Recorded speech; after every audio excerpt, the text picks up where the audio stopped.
Hello everyone, this is Anjali Gupta और आप देख रहे हो मेरा चैनल एनजेस फैशन। आई होप कि आप लोग ठीक होंगे इस लॉकडाउन में।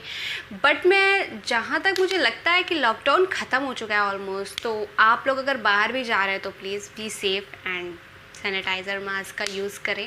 ओके, मैंने बहुत टाइम से बहुत सारी चीज़ें, बहुत सारी इन्फॉर्मेशन दी है अपने डिज़ाइनिंग फील्ड में, फैशन डिज़ाइनिंग में, लेकिन आज मैं बात करने वाली हूँ उन सब चीज़ों के बारे में जो शायद मैंने पहले ही बताया है, लेकिन अब मैं फिर से रिपीट करना चाहती हूँ। लाइक कि डिज़ाइनिंग एक कोर्स है, डिज़ाइनिंग एक स्टडी है, एक फील्ड है, तो उसमें भी बहुत सारे सब्जेक्ट होते हैं और लोगों के मन में होता होगा कि इसमें लोग क्या पढ़ाते हैं, ऐसी क्या चीज़ें पढ़ाई जाती है जिससे कि लोग डिज़ाइनर बन सकते हैं। तो मैं आज बात करूंगी सब्जेक्ट के बारे में। हम लोग बेसिक कोई भी कोर्स करते हैं या तैयारी करते हैं, उसमें कुछ चीज़ें होती हैं, उसमें सब्जेक्ट होते हैं, बहुत सारे होते हैं। इसमें भी बेसिक सब्जेक्ट हैं और मैं बात करूंगी उन्हीं के बारे में आज। सब्जेक्ट के दो कैटेगरी हैं। जस्ट लाइक कि एक कैटेगरी ऐसी होगी जो कहीं भी इंस्टीट्यूशन में, किसी भी कॉलेज में एंड हर जगह इस चीज़ को पढ़ाते ही पढ़ाते हैं। कहीं कहीं ऐसा भी होता है कि नहीं पढ़ाया जाता है और नहीं वो सब्जेक्ट नहीं उस पर जोर दिया जाता है, आप ये कह सकते हैं। लेकिन मैं उसके बारे में बताऊंगी क्योंकि ये उस केस में होता है जब कोई में पढ़ रहा है और कोई एडवांस लेवल में नहीं पढ़ा है। मीन्स कि अगर वो 3 इयर्स का कोर्स कर रहा है और वो डिप्लोमा कोर्स कर रहा है तो वो सारे सब्जेक्ट उसमें नहीं आएंगे।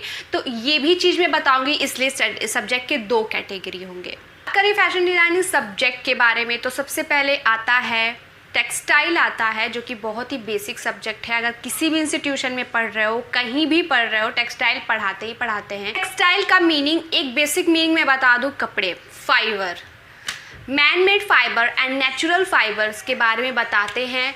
फैब्रिक कैसे बनते हैं वो बताते हैं और उन फैब्रिक से क्या क्या ड्रेसेस बनते हैं वो भी बताते हैं। टेक्सटाइल सब्जेक्ट में बेसिकली कपड़ों के बेसिक से बेसिक नॉलेज को दिया जाता है। कौन से कपड़े कैसे बने, किस कपड़े पे कौन से ड्रेस बनने चाहिए, कौन सा प्रिंट होना चाहिए, कौन सा टेक्सचर अच्छा होता है, कौन सा टेक्सचर फीलिंग अच्छी, कौन से अच्छी फैब्रिक हो, कौन सी चीप फैब्रिक है, ये सब के बारे में बताते हैं। टाई एंड टाई का भी उसमें रोल होता है, एम्ब्रॉयडरी का भी रोल होता है, बहुत ही ब्रॉड होता है। बेसिक सब्जेक्ट होता है इलस्ट्रेशन।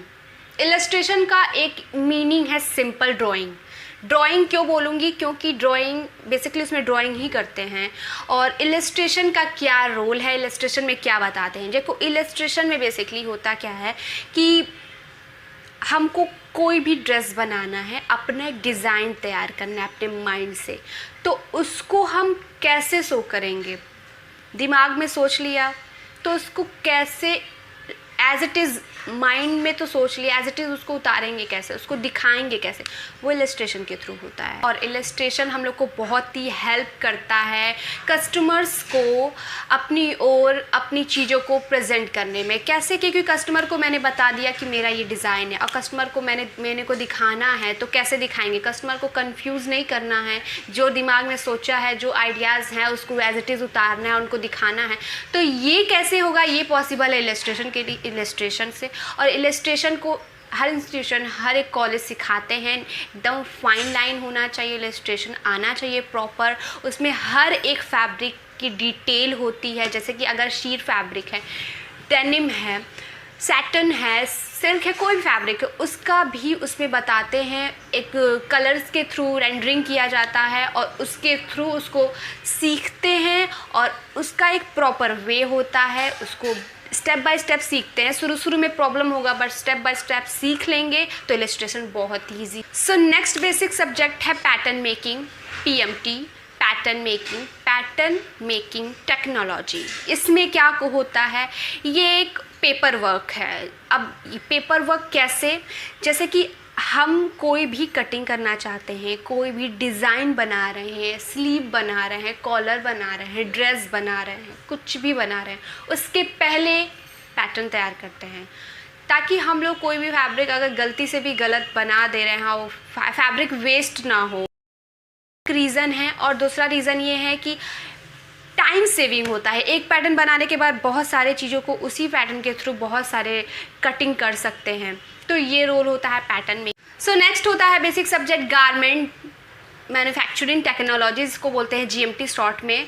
इसमें क्या होता है कि कपड़े के बारे में हर चीज़ बताते हैं। इसमें गारमेंट बनाते हैं, स्टिचिंग सीखते हैं, इसमें हम लोग स्टिचिंग सीखते हैं, गारमेंट तैयार करना सीखते हैं, गारमेंट के बारे में, कपड़े के बारे में, वीविंग के बारे में हर चीज़ बताते हैं। कौन सा राइट साइड है, कौन सा रॉन्ग साइड है, हर ईच एंड एवरी पार्ट्स को समझते हैं। बेसिक से बेसिक नॉलेज इस GMT क्लासेस में मिलते हैं। सो नेक्स्ट है फैशन हिस्ट्री ऑफ फैशन, जिसे फैशन फंडामेंटल भी कहते हैं। इसमें क्या होता है कि हिस्ट्री में जितने भी फैशंस थे, हर डेकेड के, हर तरीके के, हर हिस्ट्री में लेके 19 से लेके इवन प्रेजेंट तक के हर एक हिस्ट्री के फैशन को इंस्पिरेशन लेके उसको स्टडी किया जाता है और उसको प्रेजेंट में यूज़ किया जाता है। हिस्ट्री के फैशंस को आज भी हम लोग उसको फॉलो करते हैं और सच बताऊं तो उन्हीं के थ्रू आज भी जितनी भी चीज़ें बनती हैं उन्हीं के थ्रू बनती है। उनसे इंस्पिरेशन लेके कुछ चीज़ें निकाल के अपनी नई चीज़ों को इन्वॉल्व करके एंड डिज़ाइन, नया एक इन्वेंशन करके डिज़ाइन बनाते हैं और उसी से ही इंस्पायर्ड होके बनाते हैं। यहाँ मैंने कुछ चीज़ें बताई हैं जो हर एक बेसिक सब्जेक्ट था और ये फर्स्ट कैटेगरी था सब्जेक्ट का, फैशन डिज़ाइनिंग सब्जेक्ट का। अब मैं बात करूँगी सेकंड कैटेगरी के बारे में। फैशन फील्ड बहुत ही प्रैक्टिकल वर्क होता है। इसमें फैशन फील्ड में हर चीज़ प्रैक्टिकली होना चाहिए, लेकिन मैं बिलीव करती हूँ कि प्रैक्टिकली के साथ साथ थियोरेटिकली भी बहुत इंपॉर्टेंट होता है कुछ चीज़ें जानना, जिसको पढ़ना पड़ता है। तो जर्नल थ्योरी भी पढ़ाते हैं। सबसे पहला सब्जेक्ट ये होता है कि जर्नल थ्योरी का नॉलेज दिया जाता है फैशन डिज़ाइनिंग का, और कुछ जर्नल थ्योरी होती है जो बहुत ही इंपॉर्टेंट होता है। तो कुछ इंस्टीट्यूशन में पढ़ाते हैं और शायद कहीं कहीं नहीं पढ़ाते हैं। सब पे डिपेंड करता है कि किस इंस्टीट्यूशन में पढ़ाया जाता है और किस लेवल तक पढ़ाया जाता है, कितना डीप पढ़ाया जाता है। कुछ ऐसा होता है कि बहुत बेसिक सा पढ़ा देते हैं, बट थ्योरी भी बहुत इंपॉर्टेंट होता है। नेक्स्ट होता है draping and needle work. Draping बहुत ही इम्पॉर्टेंट है और बहुत ही इंटरेस्टिंग भी है, क्योंकि मुझे बहुत पसंद है। डमी पे ड्रेपिंग किया जाता है। ड्रेपिंग यूजुअली फ्लोई फैब्रिक से होता है। Draping work flowy fabric like georgette, satin, chiffon, ये सब फ्लोई फैब्रिक है। तो इन सब फैब्रिक के थ्रू ड्रेपिंग सीखा जाता है। मेरे लिए ड्रेपिंग वर्क बहुत ही इंटरेस्टिंग सब्जेक्ट है और ड्रेपिंग आना चाहिए, हर एक डिज़ाइनर्स को आना चाहिए प्रॉपर ड्रेपिंग, क्योंकि उसके बहुत सारे 1000 डिज़ाइंस बन सकते हैं अगर आप ड्रेपिंग अच्छे से सीख लेते हो तो ये भी एक सब्जेक्ट है, बहुत ही इंपॉर्टेंट है। एक डिज़ाइनर्स का बहुत ही बड़ा मोटो ये होना चाहिए कि उनको फैब्रिक का नॉलेज होना चाहिए, फैब्रिक सिलेक्शन आना चाहिए। तो फैब्रिक सिलेक्शन भी एक सब्जेक्ट है और ये इम्पॉर्टेंट है। आई गेस सब कुछ इम्पॉर्टेंट होता है, तो मैं सबको बोलूँगी कि ये इम्पॉर्टेंट है। तो फैब्रिक सिलेक्शन बहुत ही इम्पॉर्टेंट होता है और सबको आना चाहिए। फैब्रिक सिलेक्शन आप समझ पा रहे होंगे कि कौन सी बेस्ट फैब्रिक, किस फैब्रिक पे कौन से ड्रेसेस बनेंगे, कौन सी फैब्रिक सही है, कौन सी नहीं, कौन सा चूज़ करना चाहिए, कौन सा नहीं। फैशन फॉरकास्टिंग क्या होता है? एक प्रेडिक्शन होता है कि आने वाले फैशन कैसा होना चाहिए। डिज़ाइनर्स, लीडर्स फॉरकास्टिंग करते हैं। WGSM एक बहुत ही अच्छा वेबसाइट है, बहुत ही अच्छा वेबसाइट है वो। इसमें बहुत ही अच्छे से फॉरकास्टिंग किया जाता है। फैशन शो, फैशन एग्जीबिशन एक सब्जेक्ट है, या ये कह सकते हैं कि एक अपॉर्चुनिटी है हर एक डिज़ाइनर्स के लिए। एग्जीबिशन एंड फैशन शो बहुत ही इम्पॉर्टेंट है, बहुत ही अच्छा लगता है, एक बहुत ही अच्छा अपॉर्चुनिटी होता है हर एक डिज़ाइनर्स। लोग वेट करते हैं, मैं वेट करती हूँ, हर एक इंसान वेट करता है जो डिज़ाइनर्स है, और देखने वाले लोग भी वेट करते होंगे ऑफ कोर्स।